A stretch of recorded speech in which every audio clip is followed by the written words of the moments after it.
আলহামদুলিল্লাহি ওয়াহদাহু লা শারীকা লাহু ওয়া লা নাদীরা والصلاة والسلام على سيدنا ونبينا محمد عبده ورسوله الذي ولد مجيدا وتوفي حميدا صلى الله عليه وعلى آله وأصحابه وأزواجه ومن تبعه رشيدا أما بعد فأعوذ بالله من الشيطان الرجيم بسم الله الرحمن الرحيم والليل إذا يغشى والنهار إذا تجلى وما خلق الذكر والأنثى إن سعيكم لشتى সূরাতুল লাইল। গত শুক্রবারে আমি আপনাদের সম্মুখে সূরাতুল লাইলের পটভূমিকা, সূরা পরিচিতি, সূরা নাম রাখার কারণ এবং সূরার আলোচ্য বিষয় সম্পর্কে আলোচনা করেছিলাম। আল্লাহ রাব্বুল আলামিন যদি তৌফিক দেন তাহলে আজকে বাকি আলোচনা আপনাদের সম্মুখে তুলে দেব। তাফসীরে রাজিতে হযরত ইমাম কফফাল রাহিমাহুল্লাহু তাআলা বলেন, নাযালাত হাযিহি সূরাতু ফি আবি বকরিন ওয়া ইনফাকিহি আলাল মুসলিমিন ওয়া উমাইয়া ইবনে খালফিন ওয়া বুখলিহি ওয়া কুফরিহি বিল্লাহ ইল্লা আন্নাহা ওয়া ইন কানাত কাযালিক লাকিন্না মাআনিহা আম্মাতুন লিন্নাস। তিনি বলেন যে হযরত আবু বকর সিদ্দিক রাদিয়াল্লাহু তাআলা আনহু ও তার ইসলাম ও মুসলমানের জন্য ধন সম্পদ খরচ করা সম্পর্কে এবং উমাই ইবনে খালফ ও তার অকৃতজ্ঞতা ও কৃপণতা সম্পর্কে এই সূরাটি অবতীর্ণ করা হয়েছে। কিন্তু এই সূরাটির অর্থ হলো ব্যাপক। গোটা পৃথিবীর সমস্ত মুসলমানই, সমস্ত মানবী এই আয়াতের এই সূরার অর্থের ভিতরে সকলেই অন্তর্ভুক্ত। অর্থাৎ এই সূরাটি সকলের মধ্যেই ফিট হবে। যদিও নাজিল হয়েছে এই দুইজনের ব্যাপারে, কিন্তু অর্থের দিকে সূরাটি ব্যাপক হওয়ার কারণে সকলেই এর অন্তর্ভুক্ত। তাফসীরে জামালাইনে লেখা হয় যে এই সূরায় মহান আল্লাহ রাব্বুল আলামিন তিনটি বস্তুর কসম খেয়েছেন। কয়টি বস্তু? তিনটি বস্তুর কসম খেয়েছেন। আল্লাহ তাআলা যে তিনটি বস্তুর কসম খেয়েছেন তার মধ্য থেকে প্রথম বস্তুটি হলো আধারাচ্ছন্ন রজনী। এমন রাত, যেই রাত আধারে আচ্ছন্ন, অন্ধকারে ঘেরে রয়েছে।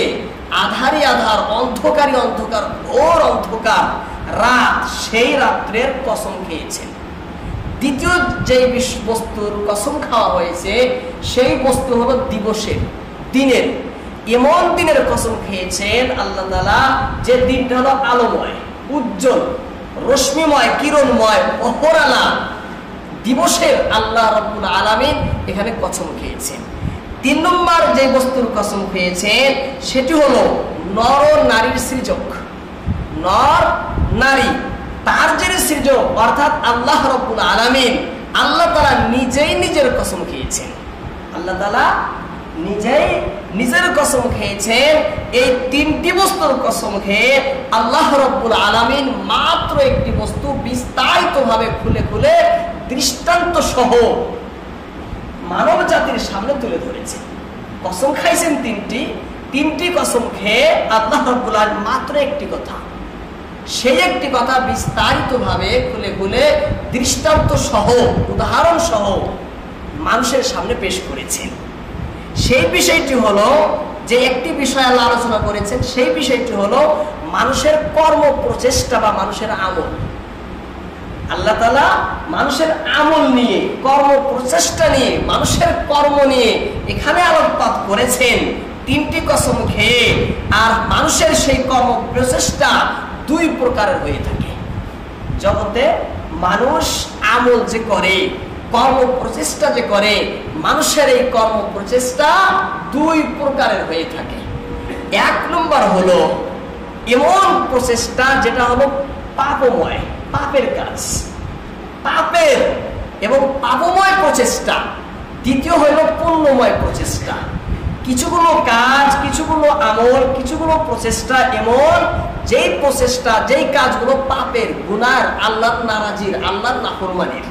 আবার কিছুগুলো কাজ এমন যেইগুলো আল্লাহর খুশির কারণ হয়, যেইগুলো নেকির কাজ, পুণ্যের কাজ। তাহলে মানুষের প্রচেষ্টা হলো দুই প্রকারের। এক নম্বর হলো পাপময় প্রচেষ্টা, দুই নম্বর হলো পুণ্যময় প্রচেষ্টা। পাপময় আর পুণ্যময় প্রচেষ্টা, মানুষের এই দুই প্রকার প্রচেষ্টা। আবার প্রত্যেক প্রচেষ্টারই আবার তিনটি করে বৈশিষ্ট্য রয়েছে। মানুষের প্রত্যেকটাই দুটা প্রচেষ্টা হলো, একটি হলো পাপময় আর একটি হলো পুণ্যময়।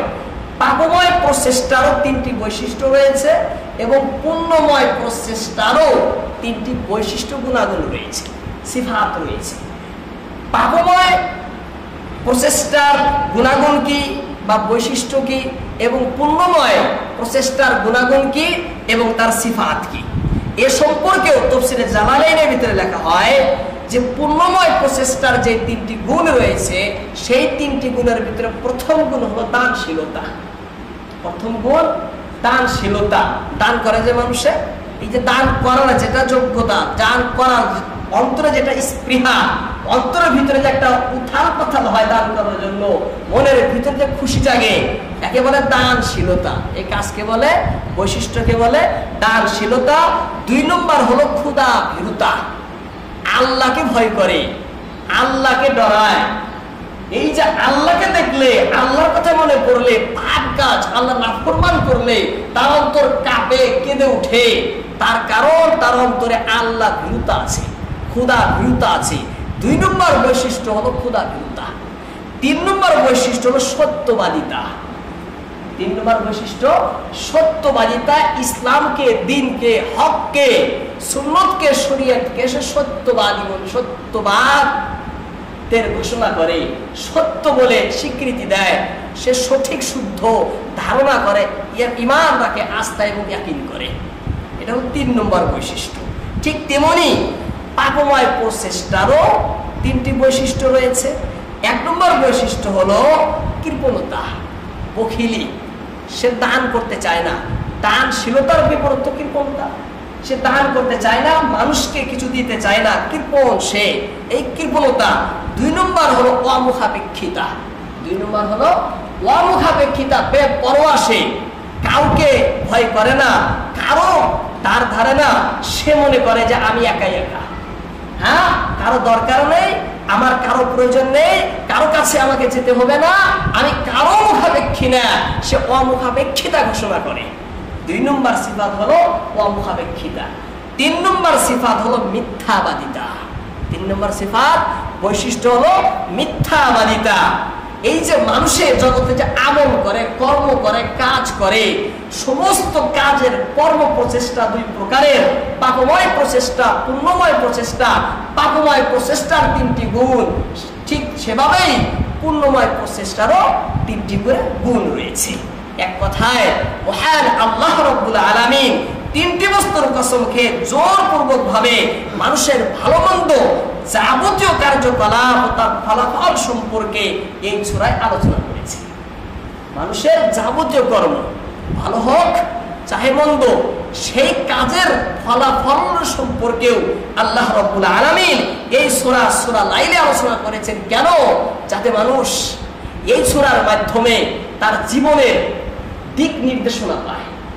সেই দুনিয়ার জীবন, আখিরাতের জীবন কিভাবে উন্নত করবে, কিভাবে অগ্রগতিতে নিয়ে যাবে, কিভাবে দুনিয়া সার্থক করবে, আখিরাত সার্থক করবে, কিভাবে দুনিয়ার জীবন উন্নত উৎকর্ষময় করবে, কিভাবে তার আখিরাতের ভিতরে সুখ শান্তি আরাম আয়েশে সে থাকতে পারবে, তার উপকরণ কিভাবে আয়োজন করবে, সংগ্রহ করবে, এর চিন্তা, এর পরিকল্পনা, এর চেষ্টা যাতে মানুষ করে।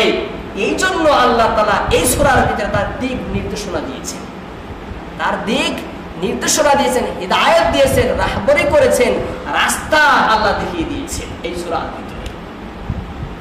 এখানে আল্লাহ তাআলা পুণ্যময় প্রচেষ্টার দৃষ্টান্ত স্বরূপ হযরত আবু বকর সিদ্দিক রাদিয়াল্লাহু তাআলা আনহুকে পেশ করেছেন। পূর্ণময় প্রচেষ্টার উদাহরণ হিসাবে কাকে পেশ করেছেন? হযরত আবু বকর সিদ্দিক রাদিয়াল্লাহু তাআলা আনহুকে, এবং পাপময় প্রচেষ্টার উদাহরণ হিসাবে উমাইয়া ইবনে খালফ তাকে পেশ করেছেন। কেন? হযরত আবু বকর সিদ্দিক রাদিয়াল্লাহু তাআলা আনহু সেই সময় গোটা আরবের ভিতরে বহু বড় ধনী ব্যক্তি ছিলেন, মহামালদার ব্যক্তি ছিলেন। তার ধন সম্পদ ইসলামের কাজে, মুসলমানের কাজে খরচ হয়েছে। অপরদিকে উমাইয়া ইবনে খালফ সেও ধনী ছিল, তারও ধন সম্পদের অভাব ছিল না, প্রাচুর্য ছিল ধন সম্পদের, অঢেল সম্পত্তির সে মালিক ছিল, কিন্তু তার ধন সম্পদ ইসলামের বিরোধিতায়, আল্লাহর নাফরমানিতে, পাপ কাজে খরচ হয়েছে। তার উদাহরণ আল্লাহ তাআলা এখানে পেশ করেছেন। একটি হলো পুণ্যময় ব্যক্তি হযরত আবু বকরের দৃষ্টান্ত, দ্বিতীয় হলো পাপময় ব্যক্তি উমাইয়া ইবনে খালফের দৃষ্টান্ত আল্লাহ তাআলা পেশ করে গোটা পৃথিবীর মানুষকে মেসেজ দিয়েছেন, যাতে এই যে আল্লাহ তোমাদেরকে মাল দৌলত দিয়েছে, তোমাদেরকে জগতে যে পরিচালনা, জগতে চলতে যে দিয়েছেন, যদি তোমরা সঠিক পথে চলো তার পরিণাম উত্তম হবে, তার প্রতিদান শ্রেষ্ঠ হবে। আর যদি তুমি তার বিপরীতে চলো, তার বিরুদ্ধে চলো, তাহলে তোমার শাস্তি, তোমার পরিণাম মহা ভয়ঙ্কর হবে, মহা ভয়ঙ্কর হবে, যাতে মানুষ পরিষ্কার ভাবে বোঝে। আল্লাহ রাব্বুল আলামিন এই পৃথিবীকে, এই জমিনকে, এই জীবনকে মানুষের কর্মক্ষেত্র বানিয়েছে। কি বানিয়েছেন? কর্মক্ষেত্র, যাতে মানুষ এই জগতে কর্ম করে, আমল করে তার আখিরাতকে উন্নত করে, আখিরাতকে শ্রেষ্ঠ করে। এই দুনিয়া হলো কর্মস্থল, আখিরাত হলো এই কর্মের ফল পাওয়ার স্থল, ফল প্রাপ্তির স্থল। সেখানে ফল পাওয়া যাবে।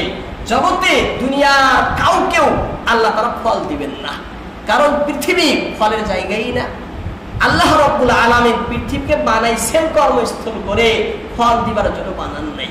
এই জন্যই জগতে কেউ ধনী থাকে, কেউ গরিব থাকে, সকলেই তার নিজ কর্মের যথাযথ অধিকার প্রাপ্য সে পায় না। কেন পায় না? দেওয়ার জায়গাই না এটা। প্রত্যেক মানুষকেই আল্লাহ এখানে পরীক্ষার মধ্যে রাখছেন। কেউ কে সবরের মাধ্যমে পরীক্ষা করেন, কেউ কে শুকরের মাধ্যমে পরীক্ষা করেন। কাউকে গরিব বানাইছেন, কেন বানাইছেন? আল্লাহ পরীক্ষা নেন সে ধৈর্য ধারণ করে কিনা।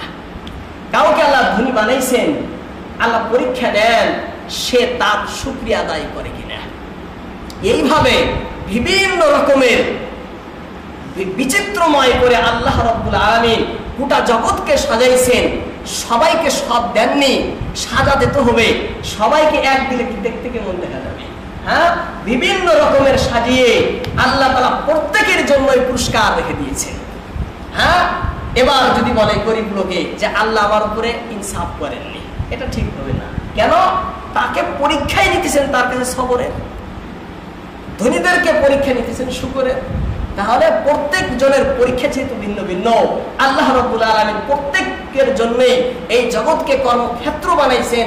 সবাই জগতে কাজ করবে, ফল পাবে আখিরাতে, ফল পাবে পরকালে। এখানে কাউকেও ফল দেওয়া হবে না। এই কথাই আল্লাহ রাব্বুল আলামিন সূরা মুলকের 2 নম্বর আয়াতে বলেন।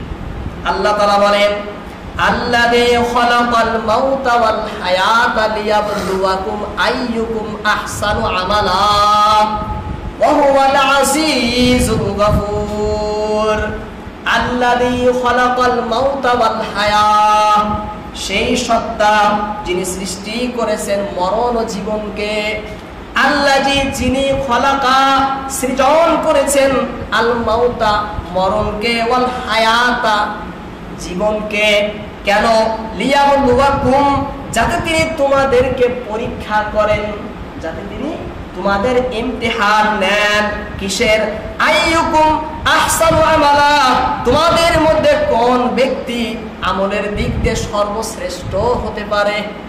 আইয়ুকুম আহসানু আমালা, আল্লাহ দেখতে চান আমাদের ভিতরে কে সব থেকে উত্তম হয়, সর্বশ্রেষ্ঠ হয়। আমালা, আমলের দিক দিয়ে, চেহারার দিকে না, মাল দৌলতের দিকে না, উচ্চতার দিকে না, শান শৌকতের দিকে না, ইজ্জত সম্মানের দিকে না, আমালা, আমলের দিকে। কোন দিকে? আমলের দিক দিয়ে আল্লাহর নিকটে কে সব থেকে বেশি উত্তম, শ্রেষ্ঠ, সর্বোত্তম হতে পারে। এই জন্যই আল্লাহ তাআলা মানুষকে জগতে জীবন দিয়েছেন, আবার মরণ দেন। জীবন দিয়েছেন, আবার তিনি মরণ দেন। ওয়াহুয়াল আজিজুল গফুর, তিনি একদিকে যেমন মহাশক্তিধর, অপরদিকে তিনি মহাক্ষমাশীল। একদিকে যেমন তিনি মহাশক্তিধর, পরাক্রমশালী, মহাপ্রতাপশীল, বহুত পাওয়ারফুল, ঠিক সেভাবেই অন্যদিকে গফুর, অতি ক্ষমাশীল, মহামাফ করনেওয়ালা, বারবার ক্ষমা করনেওয়ালা। আল্লাহ তাআলা বলছেন, এখানে ইশারা দিলেন আল্লাহ তাআলা যে দেখো, আমল করবার জন্য দিয়েছি, যদি তুমি আমার বিরোধিতায় আমল করো তাহলে কিন্তু মনে রাখো আমি আজিজ, মহাশক্তিধর, পাকড়াও কিন্তু করবো। আর যদি তা সঠিক পথে চলো, শুদ্ধ পথেই চলো, কিন্তু মানুষের স্বভাবজাত, জন্মগত স্বভাব ভুল করে, ভুলের মধ্যে থাকে, হঠাৎ অজান্তে, হ্যাঁ, ও ইচ্ছায় যদি ভুল হয়ে যায়, চিন্তার কারণ নাই আমি গাফুর, চিন্তার কারণ নাই আমি মহাক্ষমাশীল। কেন বলছেন? একবার ভুল করবা আমি ক্ষমা করবো, আবার ভুল করবো আবার ক্ষমা করবো, আবার ভুল করবো আবার ক্ষমা করবো। তোমার ভুল করতে করতে ক্লান্ত হবে, তুমি মাপ চাইতে চাইতে ক্লান্ত হবে। আল্লাহ বলছেন মাপ করতে ক্লান্ত হই না। সে তাকে বলে গাফুর, তাকে বলে গাফুর। বান্দা যত পাপ করুক, এমন পাপ আসমান তার পাপ ছুঁয়ে গেছে, কিন্তু আল্লাহর কাছে শুধু মাপ চায়, সঙ্গে সঙ্গে এইভাবে ক্ষমা করেন যেমন সে বান্দা আর কোনো পাপই করেনি। আজকে যেমন মার পেট থেকে হলো, এইভাবে আল্লাহ তাআলা মাফ করে, তাকে বলে গাফুর। এইভাবে যে সত্তা মাফ করে সেই সত্তাকে বলা হয় গাফুর। আল্লাহ তাআলা বিভিন্ন আয়াতের ভিতরে বলছেন যে দেখো, আমি গোটা বিশ্বের মানুষকেই বলছেন, এই জমিনকে, এই পৃথিবীকে তোমাদের জন্য আমল করার জন্য, কর্ম করার জন্য বানিয়েছি। এবার জগতে কেউ ভালো কাজ করবে, কেউ খারাপ কাজ করবে। যারা ভালো কাজ করবে তারা ভালো ফল পাবে, যারা খারাপ কাজ করবে তারা খারাপ ফল পাবে। তাই কবি বলেন, যেমন কর্ম তুমি করিবে এই বসুধায়, তেমন তার ফল তুমি পাইবে সেথায়। যেমন কর্ম তুমি করিবে এই বসুধায়, তেমন ফল তুমি পাইবে সেথায়। পুণ্য কর্মে আখেরাতে জান্নাত মিলিবে, পাপের জন্য জায়গা দোজখেতে হইবে। সাফ কথা, পরিষ্কার। নেক কাজ করো, জান্নাতে যাও, পাপ করো, জাহান্নামে যাও। এই পাপ, নেক কাজ এবং পাপ বান্দা নিজ ইচ্ছাই করে, বান্দা নিজ ইচ্ছাই করে, নিজ শক্তিতে করে। যখন বান্দা নেক কাজ, পাপের কাজের ইচ্ছা করে, আল্লাহ রাব্বুল আলামিন সেই পাপ, নেক কাজটা তিনি খালক বা সৃজন করে দেন। কিন্তু ইচ্ছাটা কে করেছে? বান্দা নিজে করেছে। সেই জন্য তার উপরে শাস্তি এবং তার উপরে পুরস্কারের ঘোষণা রয়েছে, এই ইচ্ছার কারণেই শুধু। এই জগৎ হলো এক কথায় কর্মস্থল, আর আখিরাত সেই ফল পাওয়ার জায়গা। তাহলে আমরা কেউ এই জগতে ফল পাবো না। এই সমস্ত কথাই আল্লাহ রাব্বুল আলামিন এই সূরার ভিতরে তুলে ধরেছেন। আল্লাহ তাআলা বলেন, ওয়াল্লাইলি ইযা ইয়াগশা, শপথ রজনীর যখন সে আচ্ছন্ন করে, ওয়ান্নাহারি ইযা তাজাল্লা, শপথ দিবসের যখন সে আলোকিত হয়, ওয়ামা খালাকাদ যাকারা ওয়াল উনসা, এবং শপথ সেই সত্তার যিনি নর ও নারীকে সৃজন করেছেন। ইন্না সায়াকুম লাশাত্তা, নিশ্চয়ই তোমাদের কর্ম প্রচেষ্টা ভিন্ন ভিন্ন রকমের হয়। ওয়াসাম্মা মান আ'তা ওয়াত্তাকা, সুতরাং যে দান করে এবং আল্লাহ ভীরু হয়, ওয়াসাদ্দাকা বিল হুসনা, এবং যে ব্যক্তি উত্তম বিষয়কে সত্য মনে করে, ফাসানুয়াসসিরুহু লিল ইসরা, আমি তাকে দান করব সুখের জন্য সহজ পথ, সুখের জন্য সহজ পথ আমি তাকে দান করব। ওয়াম্মা মান বাখিলা ওয়াস্তাগনা, আর যে ব্যক্তি কৃপণতা করে ও বেপরোয়া হয়, ওয়াকাদ্দাবা বিল হুসনা, এবং যে ব্যক্তি উত্তম বিষয়কে মিথ্যা মনে করে, ফাসানুয়াসসিরুহু লিল উসরা, আমি তাকে দান করব কষ্টের জন্য সহজ পথ, কষ্টের জন্য সহজ পথ আমি দান করব। আল্লাহ রাব্বুল আলামিন এই সূরার প্রথম আয়াতে আধারাচ্ছন্ন অন্ধকারে ডুবে থাকা রাতের কসম খেয়ে বলেন, ওয়াল্লাইলি ইযা ইয়াগশা, শপথ সেই রজনীর যেই রজনী সূর্য ও পৃথিবীকে আধারে আচ্ছন্ন করে ফেলে।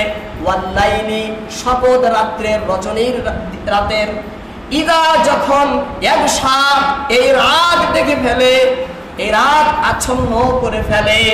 এখানে প্রশ্ন যে আল রাত কাকে আচ্ছন্ন করে, কি দিয়ে আচ্ছন্ন করে? আল্লাহ বলছেন ওয়াল্লাইলি ইদা ইয়াগশা, রাত আচ্ছন্ন করে ফেলে, রাতে আচ্ছন্ন করে, কাকে আচ্ছন্ন করে, কি দিয়ে আচ্ছন্ন করে? প্রশ্ন জাগে না? হ্যাঁ, রাত্রে ঢেকে ফেলে, কাকে ঢাকে, কি দিয়ে ঢাকে? প্রশ্ন। এই প্রশ্নের জবাবে তাফসীরে জালালাইনের ভিতরে লেখা হয় ওয়াল্লাইলি ইযা ইয়াগশা বিজুলমাতিহি কুল্লামা বাইনাস সামাই ওয়াল আরদ। জালালাইনের ভিতরে লেখা হয় ওয়াল্লাইলি, রাত, ইযা ইয়াগশা, ঢেকে ফেলে, বিজুলমাতিহি, তার আধারের দ্বারা। কিসের দ্বারা? অন্ধকারের দ্বারা, তার আধারের দ্বারা, তার অমানিসার মাধ্যমে ঢেকে ফেলে। কাকে? কুল্লামা বাইনাস সামাই ওয়াল আরদ, আসমান জমিনের মাঝখানে যা আছে সব কিছুকেই, আসমান জমিনের ভিতরে যা আছে সব কিছুকেই রাত তার নিজ আধারে ঢেকে ফেলে। তার আলোক রশ্মি, দিনের যেটা আলোক রশ্মি, রাত তার নিজের আধারে দেশে আলোক রশ্মিকে পরিবেষ্টন করে রাখে।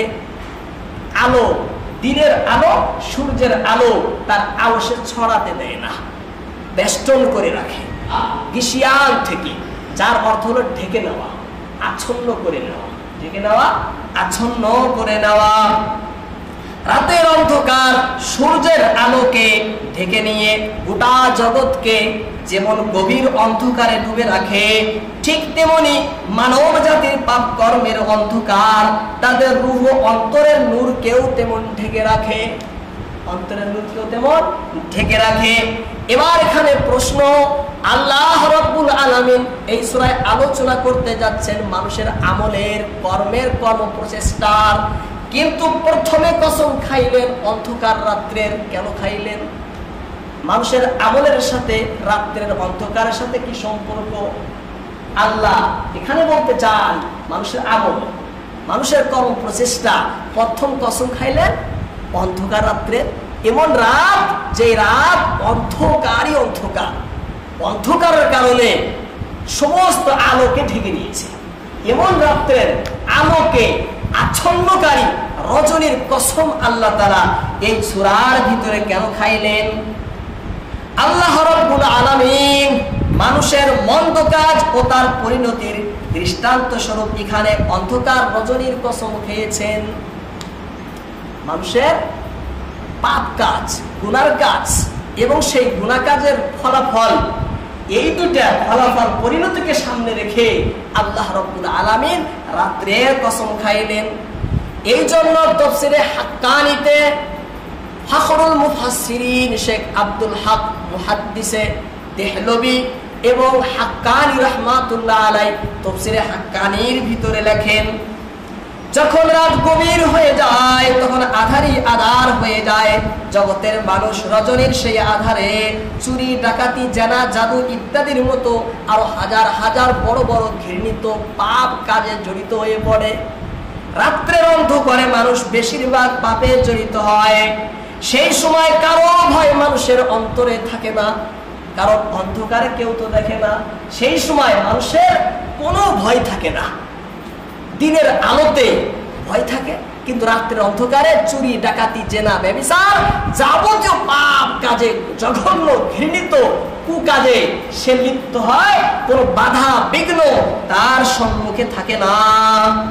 ঠিক তেমনি মানুষের অন্তর যখন কুফর, শিরিক, অহংকার, হটকারিতা, পথভ্রষ্টতা, কৃপণতা, মুখাপেক্ষিতা ও মিথ্যাবাদিতার অন্ধকারে ডুবে থাকে, যখন একজন মানুষের অন্তরে অহংকার থাকে, যখন একজন মানুষের অন্তরে কুফর থাকে, শিরক থাকে, মিথ্যাবাদিতা থাকে, যখন একজন মানুষের অন্তরে হঠকারিতা থাকে, জেদ থাকে, হঠকারিতা জেদ যখন থাকে, যখন মানুষ কৃপণতা, অমুখাপেক্ষিতা এবং বর্বরতার জালে যখন মানুষ শিকার হয়ে যায়, তখন সেই অন্ধকারে শয়তান ও নফসে আম্মারা খারাপ ও ইসলাম বিরোধী যাবতীয় কাজ করার জন্য সুযোগ পেয়ে যায়।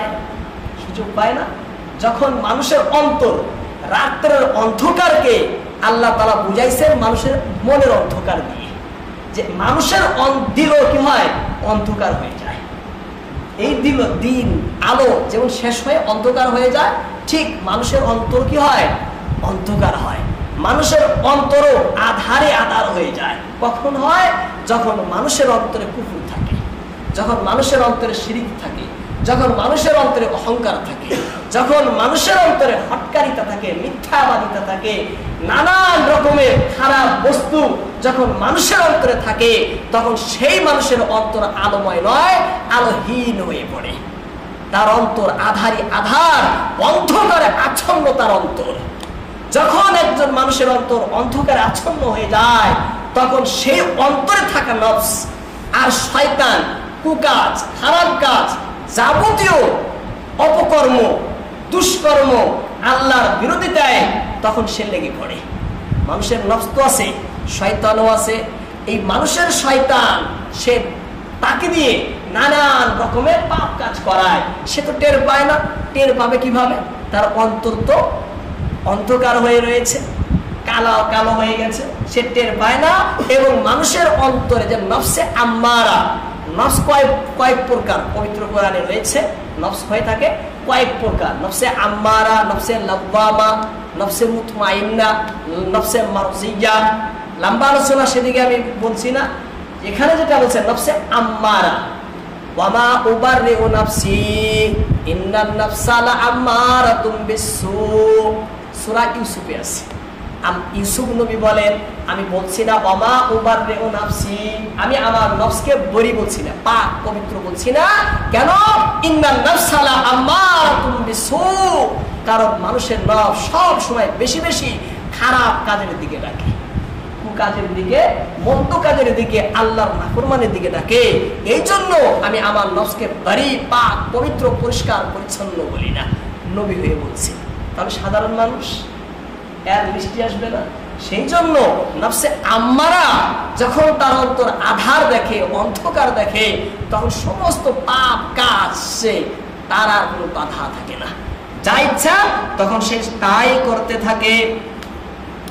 আল্লাহ রাব্বুল আলামিন মানুষের এই অন্তরকে তুলনা করেছেন রাতের অন্ধকার দিয়ে। মানুষের অন্তর যেমন অন্ধকার, রাত যেমন অন্ধকার হয়, ঠিক মানুষের অন্তরও তেমন অন্ধকার হয়ে যায়। এই যে মানুষ জগতের ভিতরে পাপ কাজ কেন করে, তার মূল কারণ হলো তার অন্তর অন্ধকার। রাত্রে মানুষে পাপ কাজ কেন করে, আর মূল কারণ হলো রাত অন্ধকার। রাত অন্ধকার হওয়ার কারণে, রাত আধারে নিমজ্জিত হওয়ার কারণে জগতের মানুষে আধারে নানান রকমের পাপ কাজে জড়িত হয়। ঠিক সেভাবেই মানুষের অন্তর যখন অন্ধকার হয়ে যায়, কুফর শিরিক যখন ভরে যায়, পাপাচারিতায় যখন লিপ্ত হয়ে যায়, মিথ্যাবাদিতা, হটকারিতায় যখন সে শিকার হয়ে যায়, তখন মানুষের অন্তর একদম কালা কৃষ্ণ হয়ে যায়। মানুষের অন্তর আধারে আধার হয়ে যায়, মানুষের অন্তরে জং মরিচা জমে যায়। তখন সে আল্লাহর নাফরমানিতে লেগে যায়, তখন সে পাপ কাজে লিপ্ত হয়, তখন সে গুনার কাজে লিপ্ত হয়। আল্লাহ তাআলা যেহেতু এই সূরার ভিতরে মানুষের আমাল সম্পর্কে আলোচনা করেছেন, মানুষের আমল দুই প্রকার, নেক আমল আর বদ আমল। মানুষ বদ আমল কেন করে, তার মূল কারণ হলো তার অন্তর অন্ধকার, যেমন রাত যেমন অন্ধকার।